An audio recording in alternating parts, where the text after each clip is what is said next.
হাজার বছর ধরে আমি পথ হাঁটিতেছি পৃথিবীর পথে, সিংহল সমুদ্র থেকে নিশীথের অন্ধকারে মালয় সাগরে।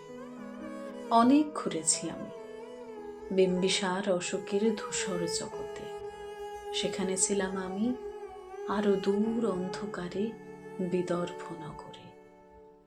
আমি ক্লান্ত প্রাণ এক, চারিদিকে জীবনের সমুদ্র সফে। আমারে দুদণ্ড শান্তি দিয়েছিল নাটোরের বনলতা সেন।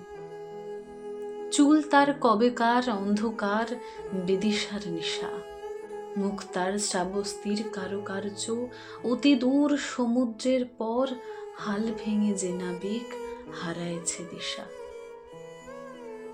সবুজ ঘাসের দেশ যখন সে চোখে দেখে দারুচিনি দ্বীপের ভিতর, তেমনি দেখেছি তারে অন্ধকারে।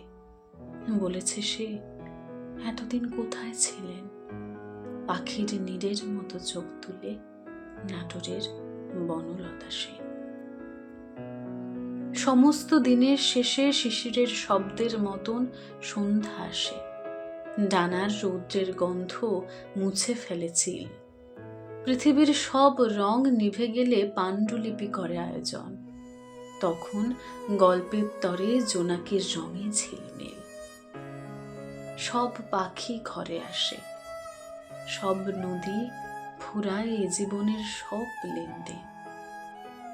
থাকে শুধু অন্ধকার, মুখোমুখি বসিবার বনলতা সেন।